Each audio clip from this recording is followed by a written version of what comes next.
Hello students, my name is Neeraj Kushwaha and I welcome you to my YouTube channel Neeraj Kushwaha classes.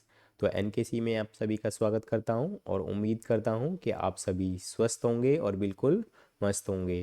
तो class 10th maths में हमने chapter number 7 start किया था, that is coordinate geometry.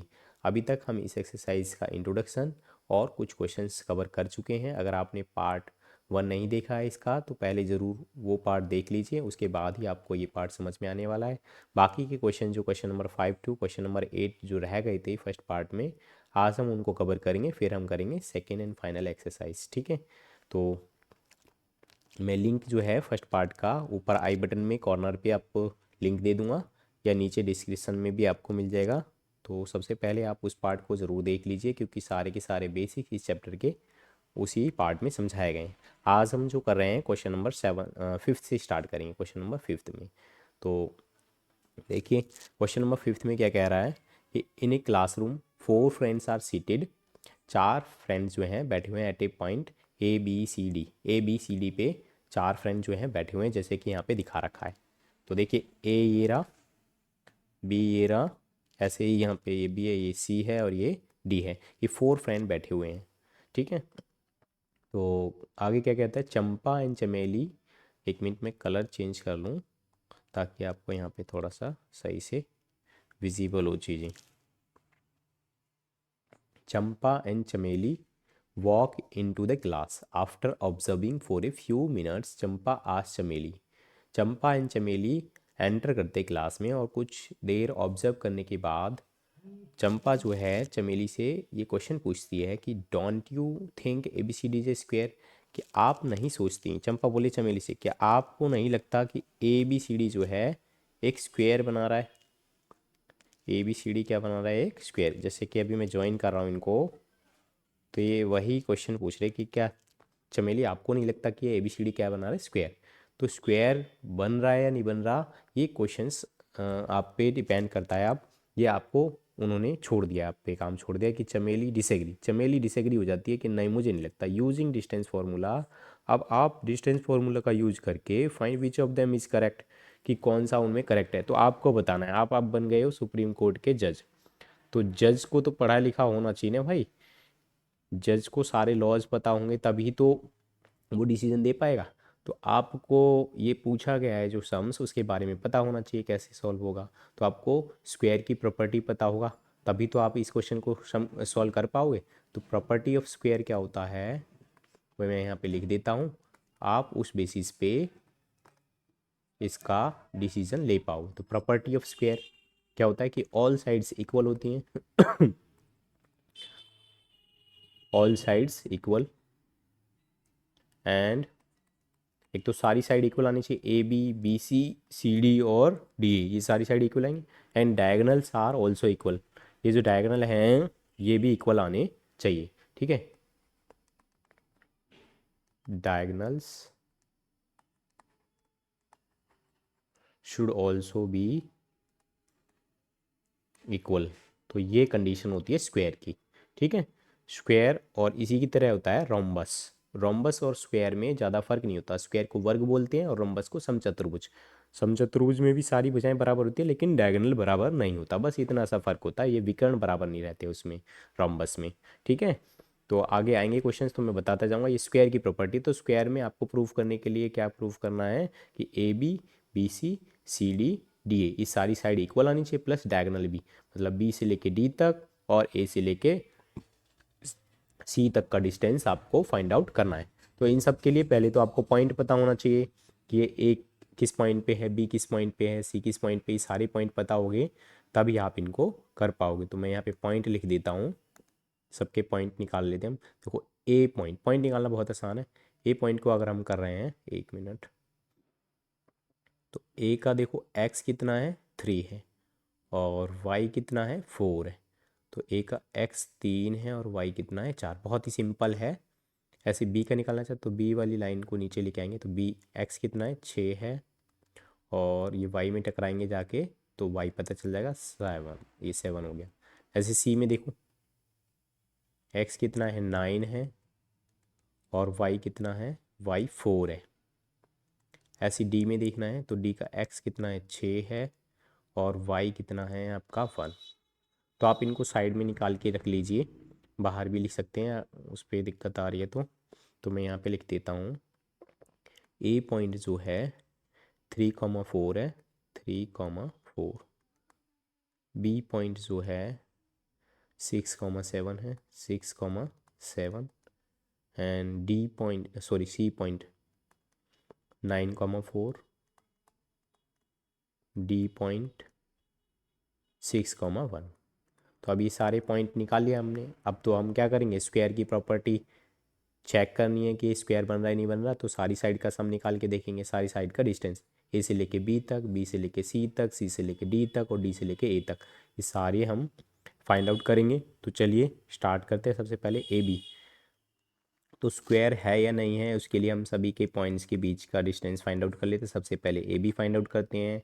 तो 6 - 3, ये सब मैं फर्स्ट एक्सरसाइज में मेथड डिस्कस कर चुका हूँ। आई होप आपको समझ में आया होगा, तभी आप इस पार्ट को देख रहे हैं। तो 7 - 4 अब मैं मेथड डिस्कस नहीं करने वाला हूँ इसमें, क्योंकि हम ऑलरेडी बहुत सारा टाइम वेस्ट कर चुके हैं उस पार्ट में।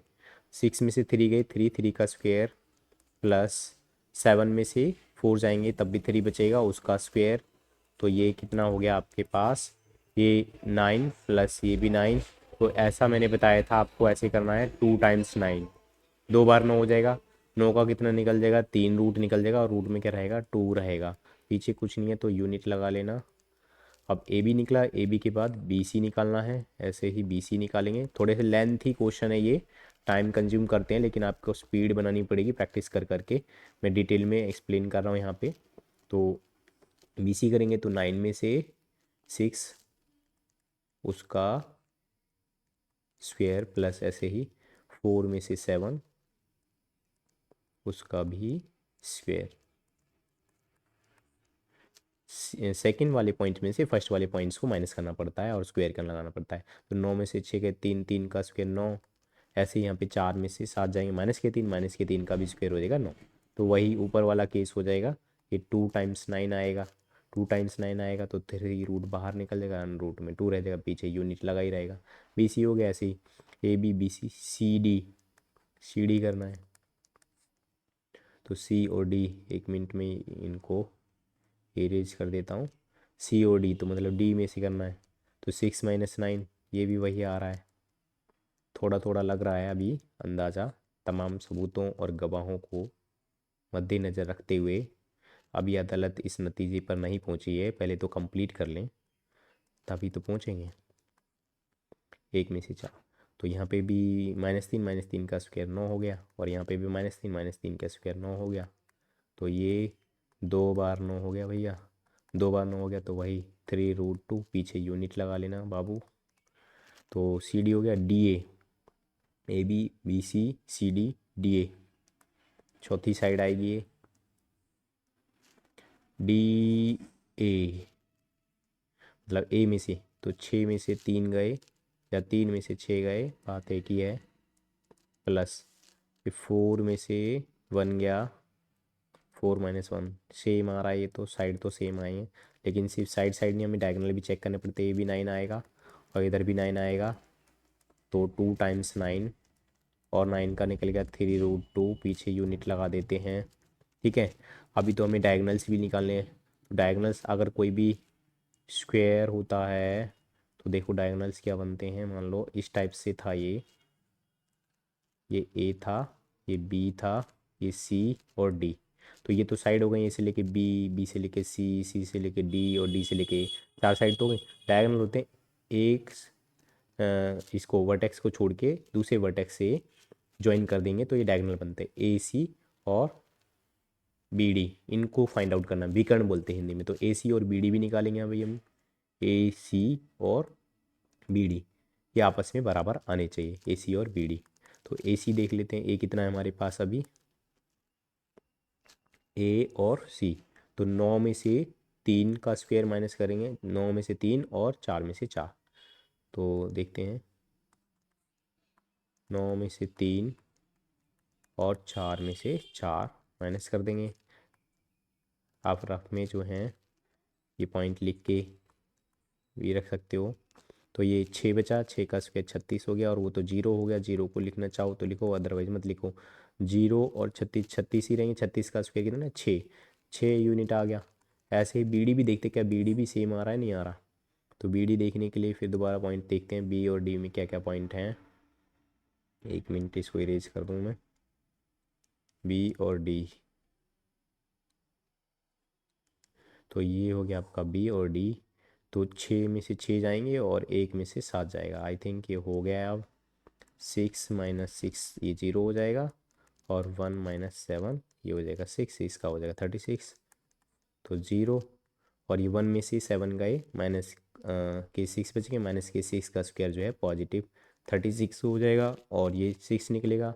तो देखिए स्टूडेंट, हम जो हैं तमाम सबूतों और गवाहों को मद्देनज़र रखते हुए इस नतीजे पर पहुँचे हैं कि यहाँ पर सारी साइड्स तो इक्वल आई हैं, ऊपर से ये डायगोनल भी इक्वल आए हैं, साइड अपने आप में बराबर आई हैं और डायगोनल भी अपने आप में बराबर हैं। We can say it is a square. तो किसने बोला था, किस लड़की ने बोला था? ये चंपा ने बोला था शायद, चंपा है ना? हाँ, चंपा आज चमेली, तो चंपा इज़ करेक्ट, चंपा सही है। और चमेली जो है डिसएग्री हो गई थी, तो चमेली को अपनी हार माननी पड़ेगी। ठीक है, तो हेयर, ये लिखना है आपको, here all sides are equal, all sides are equal and diagonals are also equal, diagonals are also equal. Time consuming तो है बट इंटरेस्टिंग सवाल होते हैं, आप स्पीड बनाओगे तो आपकी प्रैक्टिस हो जाएगी। ठीक है, डायगोनल्स आर ऑल्सो इक्वल, यहाँ पर सभी भुजाएं समान हैं, वह विकर्ण भी परस्पर समान है, अतः यह एक वर्ग बनता है। ठीक है, अतः चंपा ठीक है। ऐसे आपको हिंदी में लिखना है। इंग्लिश में लिखें, here all sides are equal and diagonals are also equal, so Champa is correct, Champa is correct, Champa correct है। क्वेश्चन में यही तो पूछा था कौन करेक्ट है, चंपा ने बोला था स्क्वायर है, तो स्क्वायर है भाई। तो इसी तरीके से अब हम आगे की क्वेश्चन भी करेंगे, आपको बस प्रॉपर्टी पता होना चाहिए। इसी टाइप से आप हर किसी की डिसीजन दे सकते हो। जैसे कि नेक्स्ट क्वेश्चन में क्या है, name the type of quadrilateral, उस क्वाड्रिलेटरल का टाइप बताना है आपको जो यहाँ पे फॉर्म हो रहा है इन सभी पॉइंट से। 3 केस दे रखे, पहला, दूसरा, तीसरा, हर किसी में 4-4 पॉइंट दे रखे हैं। तो किस टाइप का क्वाड्रिलेटरल बन रहा है वो आपको यहाँ पे बताना है। तो अभी जैसे मैंने किया बिल्कुल सेम उसी टाइप से आपको करना है। मैं आपको कंडीशंस लिख देता हूँ। तो एक क्वेश्चन तो मैंने आपको करा दिया, एक क्वेश्चन, बाकी का आप करके देख लेना। ये वाला क्वेश्चन खुद से, मैं सिर्फ प्रॉपर्टीज़ लिखवा देता। स्क्वायर की प्रॉपर्टीज़ मैंने लिख दी है। अब स्क्वायर के जैसा ही होता है रोम्बस, रोम्बस को बोलते हैं समचतुर्भुज। स्क्वायर में और रोम्बस में थोड़ा सा ही फर्क होता है। समचतुर्भुज, यहाँ पे क्या होता है, ऑल साइड्स इक्वल होती हैं, all sides are equal. Rhombus इस टाइप का बनेगा, थोड़ा टेढ़ा बनता है रोम्बस। टेढ़ा बनने के कारण एक डायगोनल इसका क्या हो जाता है, बड़ा हो जाता है, खिंच जाता है ये, और एक डायगोनल जो है छोटा पड़ जाता है, इसलिए स्क्वायर नहीं बन पाता। स्क्वायर में सारी साइड बराबर होती है, 1 2 3 4, इसमें भी सारी साइड बराबर हैं, लेकिन फ़र्क क्या है, सिर्फ डायगोनल लंबा हो जाता है, इसमें डायगोनल बराबर नहीं होते, ABCD। तो यहाँ पे अगर पिछले वाले केस में जैसे हमने करा था डायगोनल इक्वल नहीं होते तो वो रोम्बस बनता, स्क्वायर नहीं बनता, तो फिर चमेली जीतती। डायगोनल्स आर नॉट इक्वल, विकर्ण जो है समान नहीं होते। भुजाएं तो समान होंगी, विकर्ण समान नहीं होंगी। स्क्वायर में दोनों चीज़ बराबर होती हैं। इसी टाइप से आपका आता है रेक्टेंगल, रेक्टेंगल के साथ चलता है पैरेललोग्राम। ये 4 ही चीज़ें होती हैं इसमें, और ज़्यादा टाइप इसमें पूछता नहीं है। रेक्टेंगल को आयत बोलते हैं, और इसको बोलेंगे समचतुर्भुज। तो आयत तो बिल्कुल आमने सामने की भुजाएं बराबर होती हैं, और डायगोनल जो हैं इसमें बराबर होते हैं।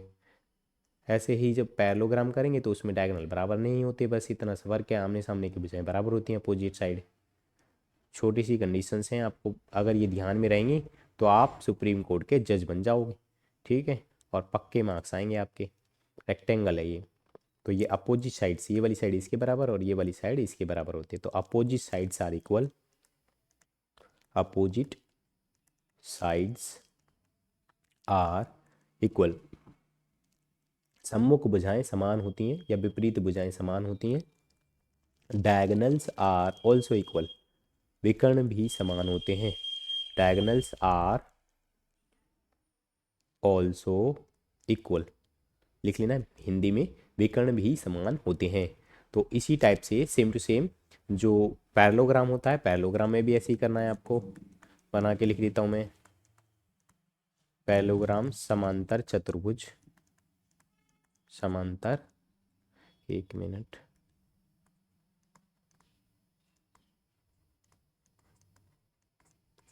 समांतर चतुर्भुज थोड़ा टेढ़ा होता है, आयत के जैसा ही होता है। आमने सामने की भुजाएं बराबर होती हैं, ये वाली इसके बराबर होगी, ये वाली इसके बराबर होगी, लेकिन विकर्ण बराबर नहीं होते, बस डायगोनल जो है आपस में इक्वल नहीं होते, थोड़ा सा ही फर्क रहता है, ए बी सी डी। ठीक है, इसकी प्रॉपर्टी क्या रहेंगी कि अपोजिट साइड्स आर इक्वल, जैसे कि रेक्टेंगल में रहा था, अपोजिट साइड्स आर इक्वल, सम्मुख भुजाएं समान होती हैं। तो कोई भी दो साइड आप आमने सामने की आपस में बराबर है, ये वाली इसके बराबर आ रही होगी, ये वाली इसके बराबर आ रही होगी, तो हम समांतर चतुर्भुज बोल पाएंगे। बट डायगोनल इक्वल नहीं होने चाहिए, डायगोनल्स आर नॉट इक्वल, विकर्ण जो है यहाँ पे समान नहीं होने चाहिए। ठीक है, अगर विकर्ण समान आ रहे हैं तो फिर तो रेक्टेंगल हो जाएगी। ठीक है, डायगोनल्स आर इक्वल, डायगोनल्स किस में इक्वल होते हैं, रेक्टेंगल में होते हैं। तो आई होप आप जो है इसी टाइप से इन सभी पॉइंट्स के 3 पॉइंट्स हैं, किसी में स्क्वायर आएगा, किसी में रेक्टेंगल आएगा, किसी में रोम्बस आएगा। ठीक है, इसी टाइप से आपको ये पता करना है, किस में वर्ग आ रहा है, किस में आयत आ रहा है, किस में समचतुर्भुज आ रहा है, किसी में समांतर चतुर्भुज आ रहा है। प्रॉपर्टीज़ मैंने आपको लिखवा दी हैं, जैसे कि मैंने अभी स्क्वायर वाला क्वेश्चन करा था, उसी टाइप से आप सभी की साइड्स और सभी के डायगोनल निकाल के देखना, उसके बेसिस पे आपको जजमेंट देनी है। ठीक है, मैं नेक्स्ट क्वेश्चन कर रहा हूँ, आई होप आप वो सभी क्वेश्चंस निकाल पाएंगे। Find the point on the x axis, most important question लगा लो इसको। ठीक है, इस टाइप के क्वेश्चंस बहुत ज़्यादा आते हैं। तो find the point on X axis, X axis पे एक ऐसा पॉइंट बताओ which is equidistance from this and this. ठीक है, तो कोई दो पॉइंट हैं, मान लेते हैं ए कोई पॉइंट है, ये 2, -5, ए कॉमा, ये 2, -5 है ए पॉइंट, और बी कोई पॉइंट है, दिस इज -2, 9। इन दोनों पॉइंट से वो जो एक्स एक्सिस पे पॉइंट है वो इक्वाई डिस्टेंस है, मतलब इक्वल डिस्टेंस पे है, समान दूरी पे है, समदूरस्थ बोलते हैं हिंदी में इसको। ठीक है, तो ये पॉइंट एक्स एक्सिस पे मैं ले लेता हूँ, सी पॉइंट ले लेता हूँ। और एक्स एक्सिस पे कोई भी पॉइंट होता है ना, उसमें एक्स तो होता है लेकिन वाई नहीं होता। देखिए, एक्स एक्सिस पे कोई भी पॉइंट होगा, मान लो यहाँ पे कोई भी पॉइंट होगा, ये मान लो 1 है, ये 2 है, तो इसको पॉइंट को कैसे लिखेंगे कि 2, एक्स में तो 2 है और वाई का क्या है यहाँ पे 0। तो एक्स एक्सिस पे हमेशा एक्स वाले कोऑर्डिनेट रहते हैं और वाई वाला कोऑर्डिनेट 0 माना जाता है। ठीक है, इसलिए हमेशा एक्स एक्सिस पे कोई भी पॉइंट लेना x,0, और वाई एक्सिस पे कोई भी पॉइंट लेंगे तो 0,y, वाई एक्सिस पे एक्स नहीं रहता है। ठीक है, इसलिए ये आपको चीज़ें ध्यान में रखनी है, एग्जाम में क्वेश्चन एक्स एक्सिस की जाए वाई एक्सिस का भी मिल सकता है। ठीक है अभी मैं क्लास इसलिए नहीं ले पा रहा था, मुझे थोड़ा खांसी ज़्यादा हो गई थी, तो क्लास लेने में ज़्यादा दिक्कत हो रही थी, इसलिए लेट हो गई ये वीडियो। तो देखो, अब थोड़ा आराम मिला है तो आज शूट कर रहा हूँ मैं इसको। तो हम मान लेंगे कि वो पॉइंट क्या है, x,0 है, जो कि इन दोनों पॉइंट से बिल्कुल इक्वल डिस्टेंस पे है, यहाँ से और यहाँ से इनके बीच की दूरी जो है सेम है। ठीक है, तो अकॉर्डिंग टू क्वेश्चन ए सी जो है बराबर है किसके, बी सी। उसने बोल रखा है कि ये पॉइंट जो है इक्वल है। ठीक है, आप लिखना चाहो स्टार्टिंग में तो लिख देंगे let C x,0 be the required point, be that point लिख लो, या तो बी दैट पॉइंट, माना कि वह बिंदु सी x,0 है, ऐसे लिख लेना। तो यहाँ से ए से लेके सी तक का डिस्टेंस बराबर होगा सी से लेके बी तक का डिस्टेंस। अच्छा, जब 5 बराबर है 5, तो क्या 5 का स्क्वायर बराबर नहीं होगा। जब कोई दो चीज़ आपस में बराबर होती है तो उनके स्क्वायर भी बराबर होते हैं, क्योंकि 5 यहाँ पे भी 5 था, यहाँ पे भी 5 था, तो दोनों का स्क्वायर भी तो सेम ही रहेगा। ये 25 हो गया, ये भी 25 हो गया। तो यही लॉजिक का यूज करते हुए मैं क्या कर रहा हूँ, अगर कोई दो डिस्टेंस इक्वल है तो इनका स्क्वायर भी इक्वल होगा, इसका स्क्वायर बराबर है इसका स्क्वायर। ठीक है, अब स्क्वायर क्यों कर लिया, क्योंकि हम जब रूट में लेते थे ना मेथड, तो अब हम स्क्वायर कर रहे हैं तो रूट में नहीं लेंगे मेथड। ठीक है, डिस्टेंस तो फाइंड आउट करना है लेकिन बिना स्क्वायर के। अभी तक हम करते थे, मान लो AC का डिस्टेंस निकालना तो इस तरीके से करना पड़ता था, लेकिन ये रूट हट जाएगा, अब स्क्वायर यहीं पे रह गया। ठीक है, तो जो मेथड लिखेंगे हम बिना रूट का लिखेंगे हम AC निकालेंगे तो मतलब C में से A के पॉइंट्स को माइनस करना है, तो x-2 का स्क्वायर प्लस ऐसे 0 माइनस करेंगे माइनस के 5 को तो क्या हो जाएगा +5। फर्स्ट एक्सरसाइज में मैंने इंट्रोडक्शन में डिस्कस कर लिया था। अब रूट जो लेते थे आप, रूट नहीं लोगे आप। ठीक है, क्यों? क्योंकि हमने स्क्वायर में ले रखा है ये डिस्टेंस। अगर स्क्वायर में नहीं होता, ओनली AC रहता, तो हम रूट में लेते, फिर रूट कैंसिल करना पड़ता हमें। ठीक है, ऐसे BC निकालना है, BC। तो आप चाहें तो C में से ही B को माइनस कर लो, मैंने बताया था आपको कुछ फ़र्क नहीं पड़ता, या B में से C को करोगे तब भी, लेकिन मैं फैसिलिटी के लिए C में से B को माइनस कर लेता हूँ। x-2, हमेशा बीच वाले पॉइंट्स में से ही दोनों को माइनस करा करो, ज़्यादा अच्छा रहेगा। ठीक है, A-B का या A+B का फॉर्मूला लगाते समय अच्छा लगता है। तो x माइनस करेंगे -2 को तो क्या हो जाएगा +2। ऐसे ही नेक्स्ट 0 माइनस करेंगे 9, 0 - 9। अब हम इसको सॉल्व करेंगे, ये A-B का स्क्वायर है तो ये हो जाएगा, डायरेक्ट सॉल्व कर देता हूँ मैं, x² -4x + 4, और ये 0 + 5, 5 हो गया, 5 का स्क्वायर 25। इसको भी डायरेक्ट सॉल्व कर दो, आप रफली खोल के देख लेना इसको। x² प्लस ये हो जाएगा 4x + 4, और ये -9 का स्क्वायर 81 हो गया। देखो x² से तो x² कैंसिल हो गया है, अब बाकी का जो बच गया है उसको देखते हैं हम क्या बचा है, -4x + 29 होगा ये, तो यहाँ लिख लेते हैं हम -4x + 29 इस साइड, और इस साइड देखते हैं हम यहाँ क्या बचा है कि 4x + 85, इन दोनों को कर देंगे 85, तो 4x + 85। तो ये 4x जो है ये वाला इधर ले आते हैं और ये इधर ले आते हैं, तो 29 - 85, और ये 4x, ये माइनस का 4x इधर आके प्लस का 4x, तो ये 8x हो गए। अब यहाँ पे देखते हैं, 15 में से 9 गए 6, यहाँ पे 7 में से 2 गया 5, माइनस का, और ये डिवाइड में आ गया आपका 8, इधर रह गया x, 8×7 हो गया 56। ठीक है, तो ये आ गया आपका माइनस का, तो x की वैल्यू आपको पता चल गई। तो वो पॉइंट जो हमने माना था CX, 0, वो पॉइंट क्या आ गया, x की वैल्यू पता चल गई ना हमें, y तो पता था 0 था, तो वो पॉइंट क्या आ गया C-7, 0, वो पॉइंट आ गया। तो आई होप आपको ये क्वेश्चन अच्छे से समझ में आया होगा। तो चलिए अब नेक्स्ट क्वेश्चन देखते हैं, question number 8, find the values of y की वे वैल्यू बताइए for which the distance between this point and this point is 10 unit. कह रहा है कि p और q कोई दो पॉइंट हैं, p कितना दे रखा है आपको 2, -3, 2, -3, एंड q दे रखा है आपको 10, y। बिल्कुल लास्ट वाले क्वेश्चन की तरह है, उसमें डिस्टेंस निकालना था, सॉरी x बीच वाला पॉइंट निकालना था, यहाँ पे अब आपको इस साइड वाले पॉइंट निकालने हैं, और डिस्टेंस आपको पहले से ही दे रखा है, तो वही मेथड यूज़ करेंगे। तो find the value of y, इस y की वैल्यू फाइंड आउट करो for which the distance between these 2 points is 10 unit, इनके बीच का जो डिस्टेंस है वो 10 यूनिट है। ठीक है, तो हम क्या करेंगे, इसमें मिडल पॉइंट की तो ज़रूरत है ही नहीं, सीधा PQ जो डिस्टेंस दे रखा है वो हमें दे रखा है कितना, 10 यूनिट दे रखा है, तो PQ का डिस्टेंस फॉर्मूला लगा देते हैं कि x2 - x1 मतलब 10 - 2 उसका स्क्वायर प्लस y2 - y1, तो y माइनस की वैल्यू को जब माइनस करेंगे तो प्लस बन जाएगा बबुआ, तो ये हो गया आपका इधर 10।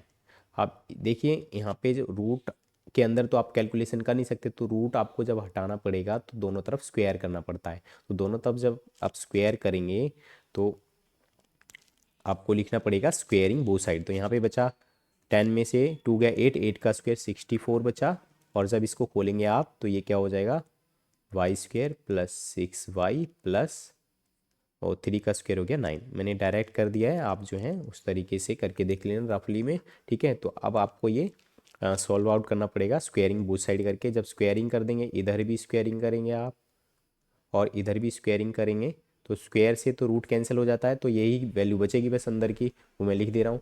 64 और 9 कितने हो जाएंगे आपके, सबसे पहले y² लिख लेते हैं, इधर मैं आपको थोड़ा सा लिख के दिखा देता हूँ।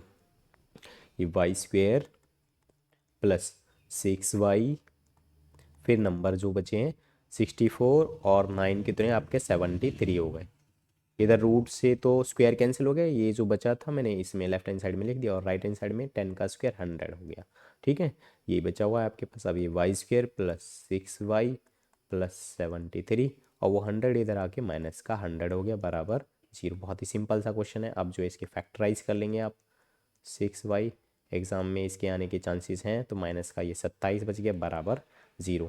अब फैक्टराइज आपको आते ही हैं, मैं आपको यहाँ पे करके दिखा देता हूँ। क्या क्वेश्चन है हमारे पास, Y square plus 6y, Y square plus 6y minus के 27 इजक्वल टू 0। तो 27 के फैक्टर करेंगे सबसे पहले। 3 9 जा 27, तो 3 और 9 से आपका 6 बन जाएगा इजीली। अब प्लस का चाहिए तो बड़ी वैल्यू प्लस की कर दो और ये छोटी वैल्यू माइनस के पीछे y लगा लो। y है तो 9y में से 3y गए तो 6y बचेगा प्लस का, यही बनाना था हमें। ठीक है, तो इसके फैक्टर जो हमने करे मिडल टर्म को स्प्लिट करके कि 9y माइनस 3y, तो बच गए ना 6y और ये एज इट इज़। ठीक है, आई होप आपको फैक्टराइजेशन आते होंगे। आपने जो है चैप्टर नंबर सेकंड में और चैप्टर नंबर फोर्थ में बहुत सारे क्वेश्चन करे होंगे, तो किसी भी चैप्टर में एप्लीकेशन यूज हो जाती है इनकी तो। ठीक है, तो ये क्वेश्चंस ज़्यादा आने की संभावना है क्योंकि इसमें 4 चैप्टर भी चेक कर लेंगे आपको और ये 7 चैप्टर भी चेक कर लेंगे कि आपको ये आता है नहीं आता। अब यहाँ फैक्टर कर लेंगे, वाई से वाई गया वाई बचा, प्लस वाई से वाई गया तो क्या बच गया 9 बच गया। यहाँ पे देखो 3 कॉमन है, 3 से 3 कैंसिल हो गया, वाई बच गया। माइनस माइनस प्लस हो गए, 3 से 27 9 जा पे गया इजक्वल टू 0। अब ये और ये कॉमन है तो इसको बाहर ले लो, y प्लस 9 बाहर लेंगे तो y प्लस 9 से y प्लस 9 गया क्या बचा y, y प्लस 9 से y प्लस 9 गया क्या बच गया -3 इजक्वल टू 0 चल ही रहा है। इधर इरेज कर देता हूँ। अब इसकी दो केस बन गए, एक तो ये भी 0 के बराबर है और ये y माइनस 9 भी 0 के, y माइनस 3 भी 0 के बराबर है। तो y plus 9 is equal to 0 comma y minus 3 is equal to 0, दोनों 0 के बराबर हैं। तो y प्लस 9 उधर जाके माइनस का 9 हो गया, प्लस का 9 और ये माइनस का 3 उधर जाके प्लस का 3 हो गया। तो y की दो वैल्यू आ गई, तो यही बताया था उसने, यही पूछा था। ठीक है, तो y is equal to -9 and 3 are the required values. ठीक है, यही रिक्वायर्ड वैल्यूज़ हैं जो उन्होंने क्वेश्चन में पूछी थी। तो आई होप आपको ये क्वेश्चन समझ में आया होगा। अगर आपको किसी भी प्रकार का डाउट है तो आप नीचे कमेंट सेक्शन में मुझसे लिख के पूछ सकते हैं। वीडियो अच्छी लगी तो वीडियो को लाइक करना, चैनल को सब्सक्राइब करना मत भूलना, ताकि आने वाली वीडियोज़ की नोटिफिकेशन आपको टाइम टू टाइम मिलती रहे।